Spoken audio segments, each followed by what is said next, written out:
कल्पतरु कृपा सिंधु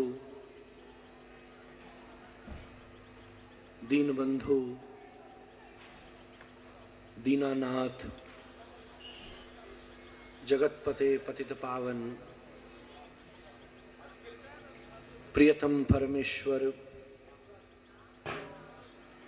पौगंड रससार सर्वस्व तत्व श्री राधारमण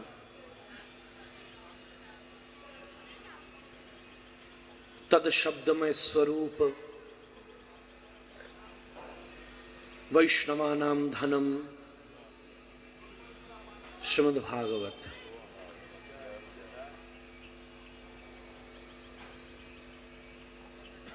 भागवत कानन रमणीय रसिक वैष्णव वृंद,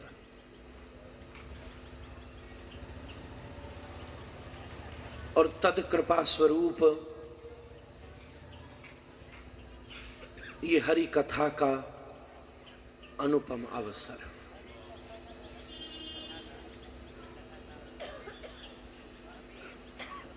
श्री ठाकुर जी की अनुपायनी अहेतु की अनंत कृपा का ये प्रत्यक्ष प्रमाण है कि पुनरपि गिरिराज की सेवा करने के पश्चात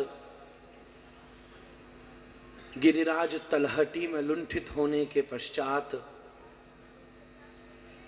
तद चरणारविंदे शब्द पुष्प समर्पित करने के पश्चात फलस्वरूप अमृतसर में हरि कथा का अवगाहन एक अमृतमय फल को हम आपके सामने उपस्थित कर गया है।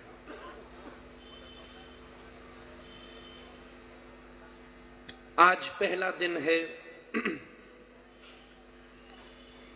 सेटिंग होने में ही निकल जाता है।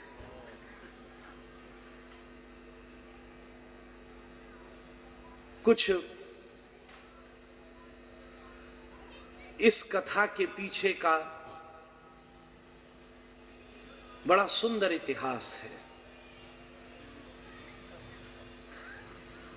भागवत के महात्म में इतिहास की कथा है। इतिहासम पुरातनम, इसलिए महात्म के उस इतिहास के साथ इस कथा के इतिहास को भी निवेदित करूंगा। अमृतसर में कथा की धारा हर वर्ष बहती ही है। 2-4 महीने में ठाकुर जी को चैन नहीं पड़ता तो हमें धक्का दे के यहां भेज ही देते हैं, और अलग अलग स्थानों के ऊपर 1 दिन, 3 दिन या 7 दिन कथा सत्र का यह अनुपम अवसर हमें सबको प्राप्त होता रहा है। पर विगत जगह प्रवाहित हुई ये भागवत की भागीरथी आज इस गार्डन कॉलोनी के गार्डन में पुष्पित होने के लिए तैयार है, पल्लवित होने के लिए तैयार है। उसके पीछे पिछले कुछ वर्षों की बड़ी सुंदर भूमिकाएं हैं। पिछले कुछ वर्षों की सुंदर खेती है।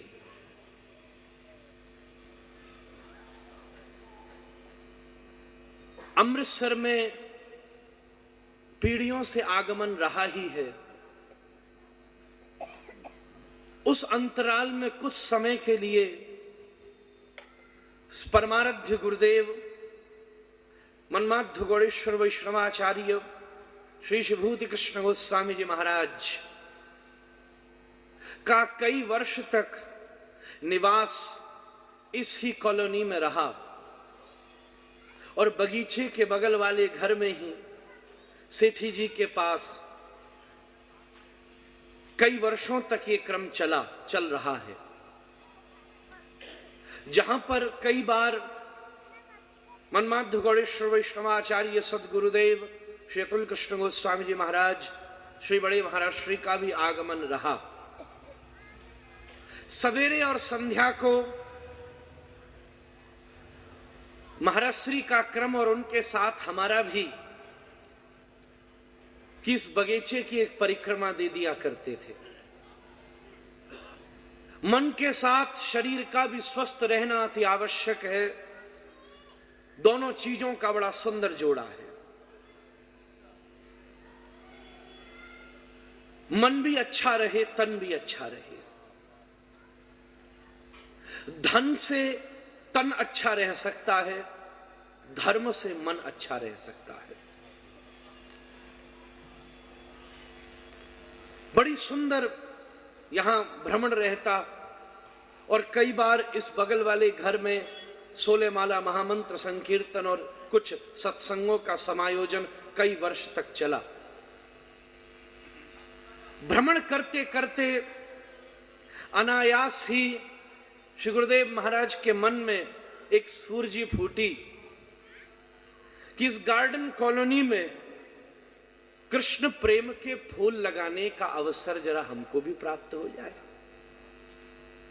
उस पक्ष की चर्चा सबसे पहले सेठी जी से हुई। उस समय उन्होंने कई पक्षों से चर्चा करी और सबके भीतर उत्साह रहा और हुआ कि भविष्य में जरूर उस कार्य को पूरा किया जाएगा। यहां आवागमन चलता रहा, पर कोई निश्चित भूमिका, सुदृढ़ भूमिका इस आयोजन के पीछे नहीं बन पा रही थी। डंडे लगाने को ब्रजवासी तो तैयार थे, ऊली लगाने वाले कृष्ण की कमी थी। जब तक दोनों की उपस्थिति नहीं होगी तब तक गिरिराज उठ नहीं सकते। बड़े दिन तक, बड़े वर्षों तक इस कथा सत्र की प्रतीक्षा आप सबसे को जो रही हो वो अच्छी बात है, पर उस सबसे ज्यादा मुझे स्वयं रही, क्योंकि सबसे पहले गुरुदेव ने अपने इस मन की चर्चा को मुझसे ही कहा था और फिर आगे बढ़ा। समय और आगे बढ़ा। बटाला से अग्रवाल परिवार इस कॉलोनी में शिफ्ट हुआ। मनमोहन जी, इनसे फिर मेरी चर्चा हुई। ऐसे ही बैठे बैठे इन्होंने कहा, महाराज कोई सेवा बताएं। मैंने कही एक सेवा बड़े महाराज श्री के बड़े समय से बाकी है। आपका निवास भी है और सबके हृदय में इच्छा भी है, सब मिलकर के ये गार्डन कॉलोनी वासी एक बार यहां हरि कथा के इस अनुपम सत्र को प्रवाहित करें, जिससे ये पूरा का पूरा अमृतसर शहर धन्य हो सके। भूमिका और सुंदर बननी शुरू हुई। पिछले बरस इनके ऊँगली लगाने से ये कथा का समय सुनिश्चित हुआ। गुरु पूर्णिमा के पर्व पर जब मेरा आगमन हुआ था तो वो और सुदृढ़ हुआ। बीज पौधे में बदला और आप सबके पानी देने पर आज वही पौधा एक सुंदर पेड़ की तरह आप सबके सामने उपस्थित है। लाल की पेड़ ही नहीं बल्कि उस पेड़ में कथा के सुंदर फल भी लग चुके हैं।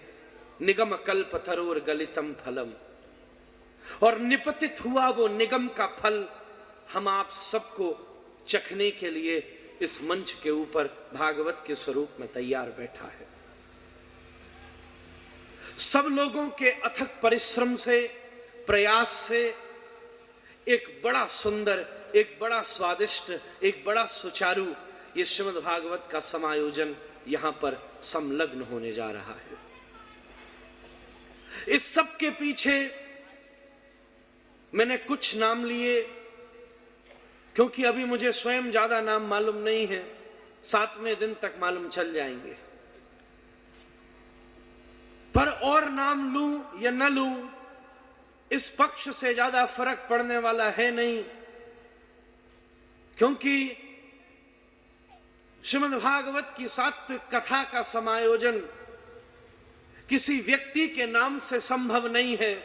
अगर यह संभव है तो केवल कृष्ण नाम की सामर्थ्य से संभव है। जब हृदय में नाम के प्रति अतीव रुचि का उदय होता है और नाम सेवा करते हुए, पुरुषार्थ करते हुए, जैसे मेहनत करने के बाद प्यास लगती है, ऐसे ही नाम संकीर्तन की सुदृढ़ प्रयास के पश्चात कीर्तन यार परिश्रम जाने गौरा राय, परिश्रम करते हुए, हरि नाम प्रचार करते हुए जब कभी कृष्ण प्राप्ति की पिपासा का हृदय में उदय होता है, तभी हरि कथा पीने का यह सुंदर संकल्प हृदय में उदित होता है। सद्यो हृदय वरुध्यते कृतभि शुश्रूषुभिस्तत्क्षणात्। भागवत के श्लोकों की भूमिका में यह स्पष्ट कर दिया गया है, बिना संकल्प के श्रवण फल नहीं देगा। जब तक हृदय में निश्चय न हो कि हम सुने, तब तक यह संपूर्ण नहीं हो सकता। मैं कई बार एक बात निवेदन करता हूं, किसी भी कार्य को संपन्न करना हो, उसके पीछे 3 पक्षों की उपस्थिति अनिवार्य है। इस गार्डन कॉलोनी के सुंदर समायोजन में श्रोताओं के रूप में भी यहां कई नए पुष्प बैठे हैं, इसलिए ग्राह्य भाषा का प्रयोग कर रहा हूं। किसी भी समायोजन के लिए 3 पक्षों की उपस्थिति अनिवार्य है। सबसे पहले नंबर का पक्ष है संकल्प, निश्चय। और जब किसी वस्तु का निश्चय हो जाए तो दूसरा पक्ष जो और भी अति अनिवार्य है, उस संकल्प को पूरा करने के लिए परिश्रम। संकल्प हो, मन में हवाएं तो बहुत सी आती हैं। आदमी बैठा बैठा सोच लेता है, हर महीने गिरिराज जाऊंगा, हर एकादशी पर परिक्रमा दूंगा, हर रोज मंगला आरती का दर्शन करूंगा, अब बैठ करके माला लेके 16 माला करूंगा। यह संकल्प भी हो जाना बड़ी आचार्यों की, गुरुदेव की कृपा है। ऐसा संकल्प भी हो जाए तो, पर संकल्प से भी कृपा की अनुभूति प्राप्त होती है। पर संकल्प अधूरा है अगर उसको पूरा करने के लिए परिश्रम नहीं किया गया तो। गिरिराज जाने का मन तो बना, पर तुमने जाने की व्यवस्था न करी, ट्रेन की, हवाई जहाज की टिकट न खरीदी, वृंदावन में गुरुदेव के आश्रम में जाकर के दंडवत प्रणाम न किया, आज्ञा न ली, रुके नहीं, विचार न किया, किशोरी जी की आज्ञा को अनुभूत नहीं किया, वैष्णवाचार्यों की आज्ञाओं को अनुभूत नहीं किया, और उसमें भी सबसे विशेष अगर गिरिराज की परिक्रमा है तो रघुनाथ दास गोस्वामी को प्रणाम नहीं किया। ये सब पुरुषार्थ करके ही गिरिराज जाने का प्राक भूमिका पूर्ण हो सकती है। पहले नंबर का पक्ष है संकल्प हो, दूसरे नंबर का पक्ष है संकल्प को पूरा करने के लिए परिश्रम हो, मेहनत हो, पुरुषार्थ हो। इतना सुंदर संकल्प सबसे पहले परमाराध्य गुरुदेव के हृदय में उद्दीत हुआ,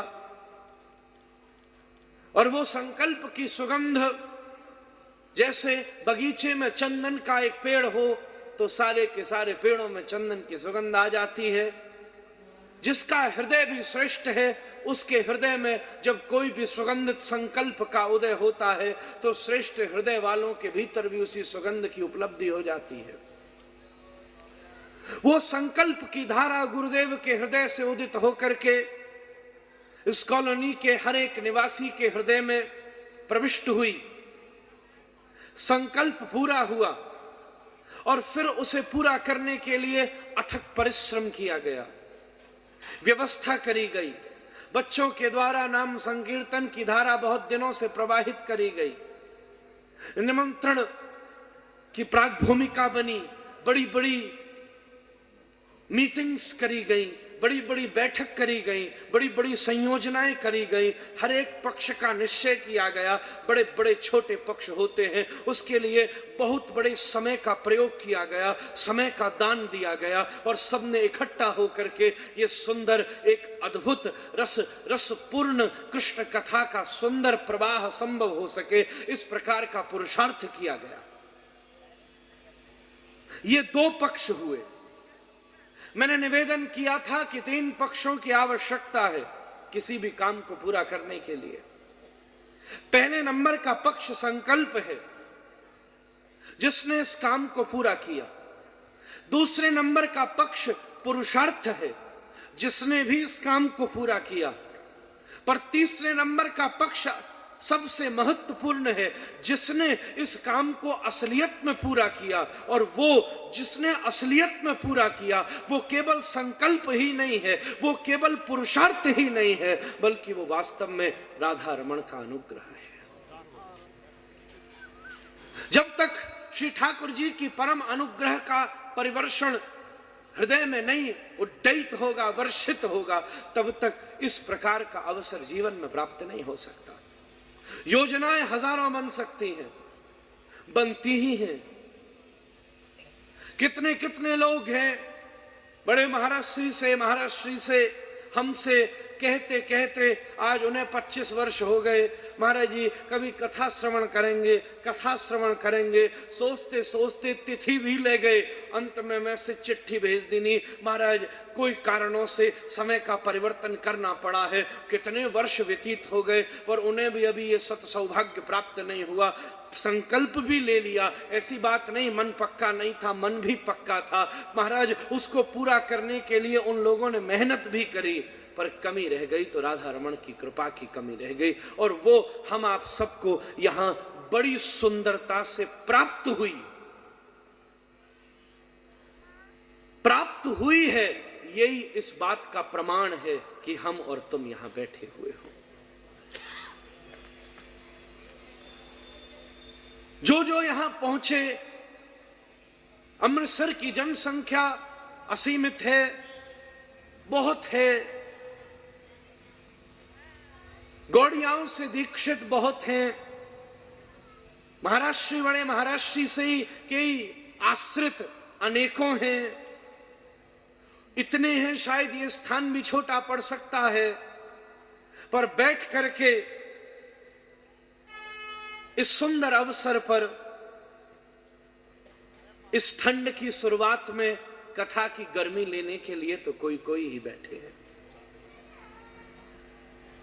गिरिराज की तलहटी और गिरिराज की रज की सुगंध को लेकर के लुटाने का कोई परफ्यूम लगाने के बाद जो व्यक्ति मिलता है उसे सबसे ज्यादा उसकी सुगंध मिलती है। जैसे जैसे समय बीतता है ऐसे ऐसे सुगंध भी कम पड़ती जाती है। गिरिराज के दलों के ऊपर, गिरिराज की शिलाओं के ऊपर वहां पर चल रहे रसिक वृंदों की परिक्रमा के द्वारा उनके चरणों के आघात से उड्डयित हुई रज से, रसिक वृंदों के जप के नाद को कर्ण रंध्रों में पी करके, इन समस्त सुगंधों को लेकर के हमें लगता है ये किशोरी की कृपा है कि सबसे पहले अमृतसर ही आने का सुअवसर प्राप्त हुआ है।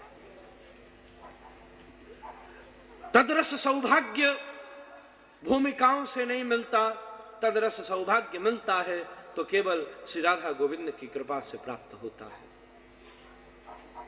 I have no hesitation to declare that we all are extremely fortunate,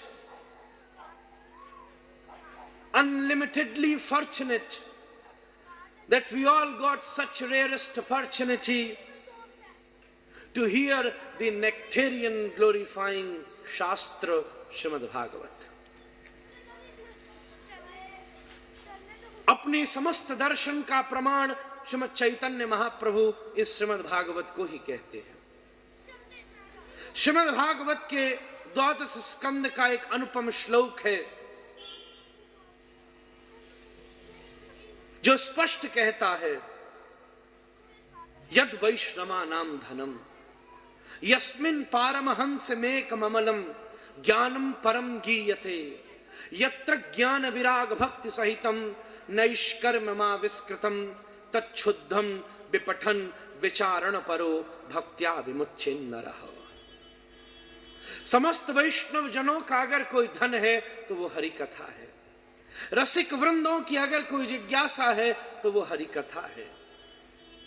Shri Thakur ji के चरणारविंद की प्रीति की प्राप्त करने की जो जिज्ञासा जिसके हृदय में है, उसके लिए भी स्थान अगर कोई है तो वो श्रीमद् भागवत है। जिज्ञासु हैं तो यत्र ज्ञान विराग भक्ति सहितम, जो जिज्ञासु हैं उनका आश्रय भी भागवत है, जो मुमुक्षु हैं उनका आश्रय भी श्रीमद् भागवत है, जो भक्त हैं उनका आश्रय भी श्रीमद् भागवत है। वो हैं जो श्री ठाकुर जी की प्रीति को पाना चाहते हैं, उनका आश्रय भी श्रीमद् भागवत है। वो हैं जो भगवत प्रीति को प्राप्त कर चुके हैं, उनका रस भी श्रीमद् भागवत है। वो हैं जो ठाकुर जी की सेवा करते हैं, उनका रस भी श्रीमद् भागवत है। वो परमहंस हैं जिनकी सेवा स्वयं ठाकुर जी करते हैं, उनका रस भी श्रीमद् भागवत। यद वैष्णवा नाम धनम। हमसे कई लोगों ने पूछा, महाराज ये सुंदर कथा का समायोजन हो रहा है, क्या ये समय अच्छा है, क्या ये मुहूर्त अच्छा है, क्या ये पक्ष अच्छा है, कोई बढ़िया सी तिथि में अगर समायोजन को किया जाए तो उस रस की विशेषता और भी दिव्य होगी। हम एक बात स्पष्ट कहना चाहते हैं, भैया तिथियां भागवत को अच्छी नहीं करती, बल्कि भागवत तिथियों को सुधार देती है। जहां श्रीमद् भागवत का प्रभाव हो जाए वही तिथि, एक साथ ही जन्माष्टमी भी आ जाती है, शरद पूर्णिमा भी आ जाती है, ग्रीष्म भी आ जाती है, हेमंत भी आ जाता है, बसंत भी आ जाता है, कृष्ण पक्ष भी आ जाता है, शुक्ल पक्ष भी आ जाता है। जब आप श्री रास लीला में महाराज गोपी गीत का आस्वादन करते हैं, महाराज श्री ठाकुर जी छुपे हुए हैं, ओढ़ लिया है, तब महाराज शुक्ल पक्ष का किशोरी जी और गोपियां आस्वादन दिव्य रसानंद कर रही हैं। और महाराज जब श्री ठाकुर जी पीतांबर ओढ़ उघाड़ करके और दोनों के बीच में उदित हो गए तो कृष्ण पक्ष भी उद्दयित हो गया है, ठाकुर जी का भी आगमन हो गया है, सारे पक्ष भी आ जाते हैं, सारे विपक्ष भी आ जाते हैं, सारी समकक्ष भी आ जाते हैं, सारी कक्षाएं भी उपस्थित हो जाती हैं। और इन समस्त हम पक्षों से निवृत्त होकर के बल्कि श्री राधा माधव के दिव्य रस पक्ष में निष्ठित होकर के जीवन के सार्वभौम रसानंद को उपलब्ध कर लेते हैं। कई लोग कई प्रकार से कई जगह इस ग्रंथ को सुनते रहे हैं, सुनते आए हैं, सुनते चले जा रहे हैं। सबकी अपनी अपना रुचि है, सबका अपना अपना पक्ष है,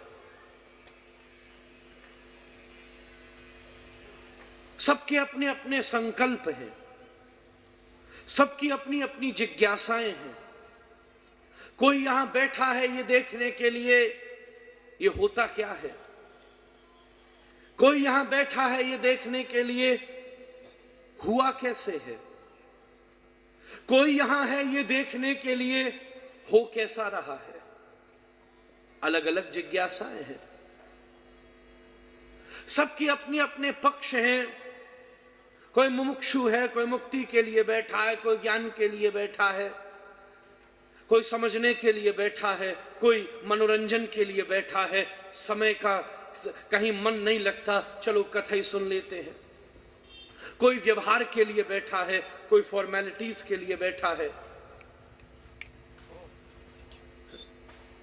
कोई बड़ी बड़ी जिज्ञासाओं के लिए बैठा है, कोई व्यवहार निभाने बैठा है, कोई स्वभाव निभाने बैठा है। पर भैया आज पहला दिन है, इसलिए भागवत के महात्म के एक संदर्भ को समझ लेना बहुत आवश्यक है। उसी सूक्ति के द्वारा मैं इस भागवत के शंखनाद का प्रारंभ करूंगा। यहां स्पष्ट कहा गया है, सूत और शौनक दोनों बैठे हुए चर्चा कर रहे हैं। सूत भी बैठे हैं, 88,000 शौनकादि ऋषि भी बैठे। नैमिषारण्य का अनुपम क्षेत्र है, यह भी अरण्य है, गार्डन है, यह भी बगीचा है। सूत गोस्वामी बोल रहे हैं, कई वर्षों से सत्संग की धारा प्रवाहित होती रही है, वेद हो चुके हैं, वेदांतों पे चर्चाएं हो चुकी हैं, अनेकों यज्ञ हो चुके हैं, अनेक वर्ष का यज्ञ शौनकादि ऋषियों ने नैमिषारण्य के क्षेत्र में संपन्न किया है। इतना यज्ञ किया, इतना यज्ञ किया, धुएं से आसमान भी काला पड़ गया। तब चौंक करके शौनकादि ऋषियों ने कहा, इस यज्ञ ने हमारे मन को ही धूमिल कर दिया, हमारी ही नाक कान आंखें बंद हो गईं, हम वास्तव में कैसे ज्योत्सना को प्राप्त कर सकेंगे। हे सूत गोस्वामी, अब हम कुछ और सुनना चाहते हैं, कुछ अलग सुनना चाहते हैं, कुछ हटके सुनना चाहते हैं, कुछ विशेष सुनना चाहते हैं, कुछ अद्भुत सुनना चाहते हैं। अब हमें केवल विषय नहीं चाहिए, अब हमें माध्यम चाहिए, अब हमें साधन चाहिए। साधनाएं बहुत कर ली हमने, पर अब हमें साधन चाहिए। सूत गोस्वामी ने प्रश्न किया, क्या चाहते हो, कौन सा साधन मैं तुम्हें निवेदित करूं? एक स्पष्ट लाइन में शौनकादि ऋषियों ने इस भागवत की भूमिका का निर्माण कर दिया है। एक स्पष्ट लाइन में हम आप सबके लिए रास्ता खोल दिया है। आज इस बात को ध्यान से समझ लेना। एक सुंदर से सूक्ति में हम आप सबके प्रस्थान के पक्ष को भी और उपलब्धि के पक्ष को भी स्पष्ट कर दिया है। रास्ता शुरू कहां से हो और रास्ता खत्म कहां से हो, इस चीज को जो जान लेता है वास्तव में वही विवेकी पुरुष है। उस विवेक को इस सूक्ति ने स्पष्ट कर दिया है। शौनकादि ऋषियों ने बात बड़ी स्पष्ट कही है। बोले, हे आचार्य, अब हम सुनना चाहते हैं केवल एक चीज, अब हम जानना चाहते हैं केवल एक चीज, कृष्ण प्राप्ति कर्म शाश्वत साधनम तद्वदाधुना। साधनाएं हमने बहुत कर ली, परिश्रम हमने बहुत कर लिए, मेहनत हमने बहुत कर ली, यज्ञ बहुत कर लिए, व्रत बहुत कर लिए, इधर उधर के अनुष्ठान हमने बहुत कर लिए, तीर्थाटन हमने बहुत कर लिया। स्वयं भगवान के ब्रह्मा जी के द्वारा यह क्षेत्र हमें बताया गया था। ये नैमिषारण्य क्षेत्र बड़ा पवित्र है और कुछ वर्ष पहले परमानंद गुरुदेव के साथ हम आप सबको वहां बैठकर भागवत कथा श्रवण करने का अवसर भी प्राप्त हो चुका है। वहां की कथा भी अद्भुत थी। पहले दिन की कथा की शुरुआत ही हुई थी रात्रि 2 बजे से सवेरे 4 बजे तक। पहला दिन ही 2 से 4 चला था। अंतिम दिन एक दिन कथा हुई महाराज सवेरे 6 बजे से लेकर 12 बजे तक। एक दिन तो लंच ही स्किप हो गया। वो ऐसा स्थान है वहां देखने को कुछ है ही नहीं, नो एंटरटेनमेंट, बत्ती भी नहीं होती थी उस समय, अब तो पता नहीं। भोजन भी बड़ी मुश्किल से बड़ी व्यवस्था करके आसपास के बड़े शहरों से व्यवस्था करके बनाया जाता था। ब्रह्मा जी से स्वयं शौनकादि ऋषियों ने जिज्ञासा करी, ऐसा कौन सा सबसे पवित्र स्थान है जहां कलिकाल का कोई प्रभाव न हो, जहां विषय का प्रवेश न हो। तो ब्रह्मा जी ने इंगित किया। या एक पक्ष और भी है, चक्र आगे चला और शौनकादि पीछे चले। चक्र की नोक को निमि कहते हैं। वो जहां गिर गई उस स्थान का नाम नैमिषारण्य है। ये एक पक्ष और भी है, निमि पलकों को कहते हैं। वहां वो स्थान जहां कथा ऐसे सुनी गई कि सुनने वाले ये भी भूल गए कि पलक भी झपकनी है। उस स्थान को भी नैमिषारण्य कहते हैं। कथा सबसे पहले दुनिया से विस्मृति देती है, फिर कृष्ण चरणारविंदों की स्मृति देती है। दोनों पक्ष एक साथ घटने चाहिए।